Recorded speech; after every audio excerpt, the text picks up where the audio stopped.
हरे कृष्णा, राधे राधे। आज की इस वीडियो में हम कार्तिक मास के 17वें अध्याय, 18वें अध्याय और 19वें अध्याय की कथा सुनेंगे, इसलिए वीडियो पर अंत तक बने रहे। उस समय शिव जी के गण प्रबल थे। उन्होंने जलंधर, शुंभ निशुंभ, महासूर, कालनेमी आदि को पराजित कर दिया। यह देख के सागर पुत्र जलंधर एक रथ पर, जिस पर लंबी पताका लगी हुई थी, चढ़कर युद्ध भूमि में संग्राम करने लगा। इधर जय और शील नामक शंकर के गण भी संग्राम में तत्पर होकर गरजने लगे। इस प्रकार दोनों सेनाओं के हाथी, घोड़े, शंख, बैरी तथा दोनों ओर के सिंहनाद से धरती त्रस्त हो गई।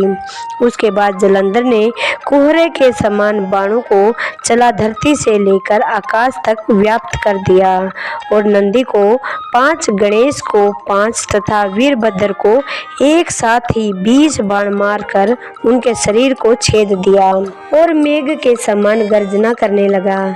यह देखकर रुद्रपुत्र कार्तिकेय ने भी दैत्य जलंधर को अपनी शक्ति उठा के मारी और घोर गर्जन किया। इसके आघात से वह धरती पर गिर पड़ा, परंतु वह इतना बली था कि जल्दी से ही उठ खड़ा हो गया और क्रोधाविष्ट होकर कार्तिकेय जी पर अपनी गदा का प्रहार किया। ब्रह्मा जी के वरदान की सफलता के लिए शंकर पुत्र कार्तिकेय पृथ्वी पर सो गए। गणेश जी और नंदी भी गदा प्रहार से व्याकुल होकर धरती पर गिर पड़े। वीरभद्र पर परिघ का प्रहार किया, जिससे वीरभद्र का सिर कट गया और रक्त बहने लगा। वह व्याकुल होकर धराशायी हो गए। इनके धरती पर गिरा देख शंकर जी के गण चिल्लाते हुए युद्ध भूमि छोड़कर बड़े वेग से भाग निकले। 17वां अध्याय पूर्ण। 18वां अध्याय।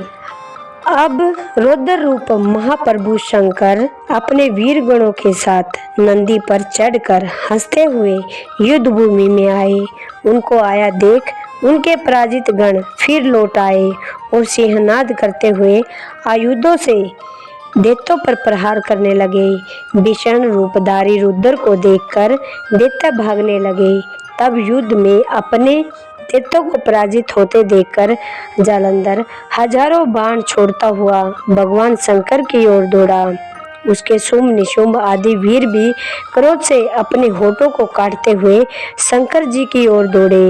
इतने में शंकर जी ने जलंधर के सब बाण जालों को काट अपने गणों को निर्भय कर अपने अन्य बाणों की आंधी से दैत्यों को पीड़ित कर दिया।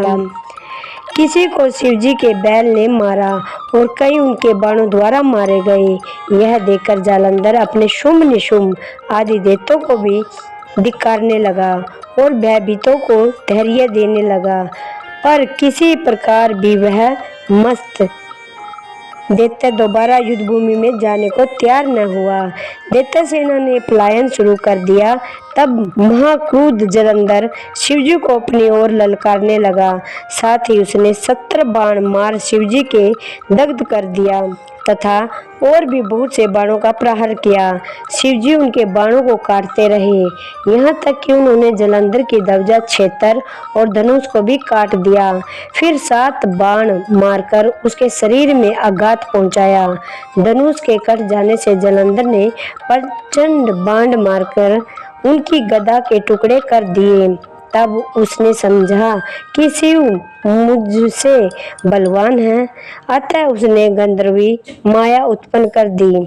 अनेक गंधर्व अप्सराओं के गण पैदा हो गए। वीणा और मृदंग आदि बाजों के साथ नृत्य व गान होने लगा। इसमें अपने गणों सहित रुद्र भी मोहित हो गए।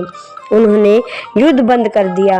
फिर तो काम से मोहित हो जालंधर जल्दी से त्रिनेत्र भगवान शंकर का रूप धारण करके वृषभ पर बैठ पार्वती के पास जा पहुंचा। उधर जब पार्वती ने अपने पति को आता देखा तो अपनी सखियों का साथ छोड़ दिया और आगे आई। पार्वती को देखकर कामातुर जालंधर का वीर्य उत्पन्न हो गया और उसके पतन से वह जड़ भी हो गया। गौरी ने उसे दानव समझा। वह अंतर्ध्यान होकर उत्तर की ओर मानस पर चली गई। वहां पार्वती को देखकर फिर शिवजी की ओर लौटा। उधर पार्वती जी ने भगवान विष्णु को बुलाकर दैत्य का वह कृत्य कहा और प्रश्न किया, क्या आप इससे अवगत हैं? भगवान विष्णु ने हाथ जोड़कर उत्तर दिया, आपकी कृपा से मुझे सब कुछ ज्ञात है। हे माँ, जो आज्ञा हो पालन करो। जगत माता ने विष्णु जी से कहा, उस दैत्य ने जो मार्ग खोला है उसका अनुसरण उचित है। मैं तुम्हें आज्ञा देती हूँ कि तुम जाकर उनकी स्त्री का पतिव्रत भ्रष्ट करो, वह दैत्य तभी मरेगा। पार्वती जी की आज्ञा पाते ही भगवान विष्णु माँ की आज्ञा शिरोधार्य पर छल करने के लिए जालंधर के नगर की ओर चल दिए। 18वां अध्याय पूर्ण। 19वां अध्याय। राजा पृथु ने पूछा, हे देवऋषि, अब आप यह कहिए कि भगवान विष्णु ने वहां जाकर क्या किया तथा जालंधर की स्त्री का पतिव्रत कैसे भ्रष्ट किया। श्री नारद जी ने कहा, जालंधर के नगर में जाकर भगवान विष्णु ने उसकी पतिव्रता स्त्री वृंदा का पतिव्रत भंग करने का विचार किया।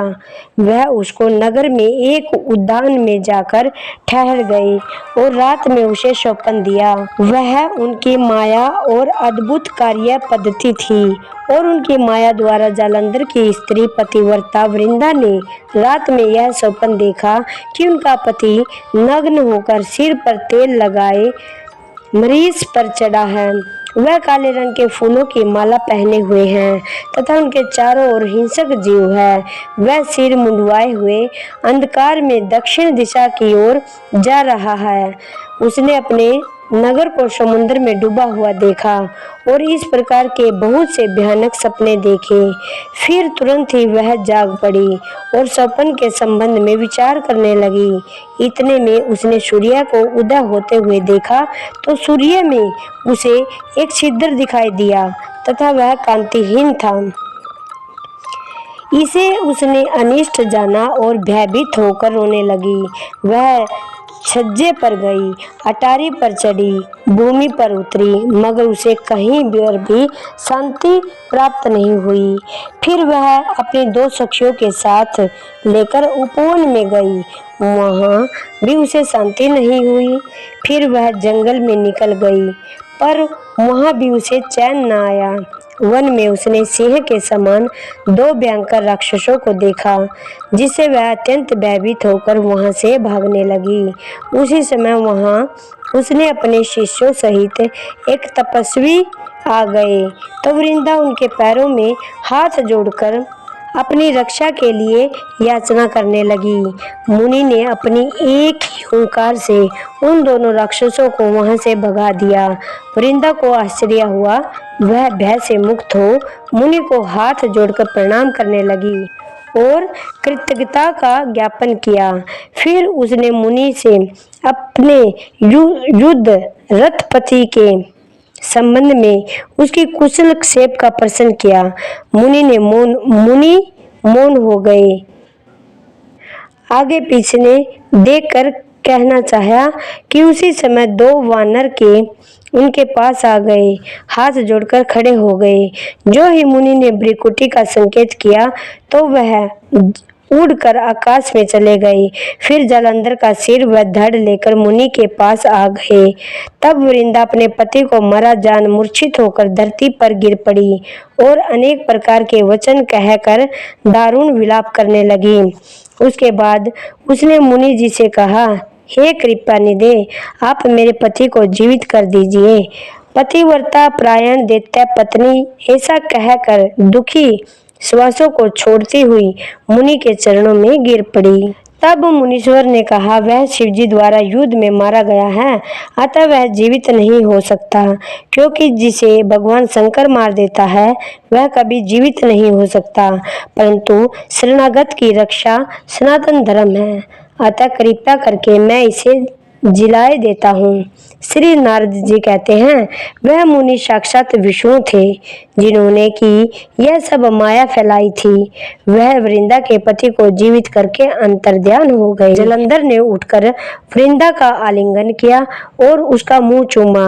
वृंदा भी पति को जीवित देखकर बहुत खुश हुई और अब तक हुई सब बातों को स्वप्न समझा। उसके बाद वृंदा सकाम हो बहुत दिन तक अपने पति के साथ विहार करती रही। एक दिन उसने संभोग काल के अंत में भगवान विष्णु को पहचान लिया। तब वह उन्हें ताड़ित करती हुई बोली, हे पर स्त्री से गमन करने वाले विष्णु, तुम्हारे शील को धिक्कार है। मैंने जान लिया है कि वह मायावती तपस्वी तुम ही थे। हे राजन, ऐसा कह परम क्रुद्ध हो पतिव्रता ने अपने तेज को प्रकट करते हुए श्राप दिया। जो तूने अपनी माया से 2 राक्षस मुझको दिखाए थे, वही दोनों राक्षस किसी समय तुम्हारी भी स्त्री का हरण करेंगे और उसके विरह में दुखी होकर तुम वानरों की सहायता से वन में भ्रमण करोगे और वह सर्वेश्वरी जो इस समय तुम्हारा शिष्य बना हुआ है, वह वहां पर तुम्हारा साथी रहेगा। ऐसा कहकर पतिव्रता वृंदा भगवान विष्णु के लाख मना करने पर भी अग्नि में प्रवेश कर गई। ब्रह्मा आदि देवता आकाश से उसका प्रवेश देखते रहे। वृंदा के शरीर का तेज भी श्री पार्वती जी के शरीर में चला गया और आकाश में जय जयकार होने लगी। पतिव्रता धर्म के प्रभाव से वृंदा ने मुक्ति प्राप्त की। ओम नमो भगवते वासुदेवाय नमः।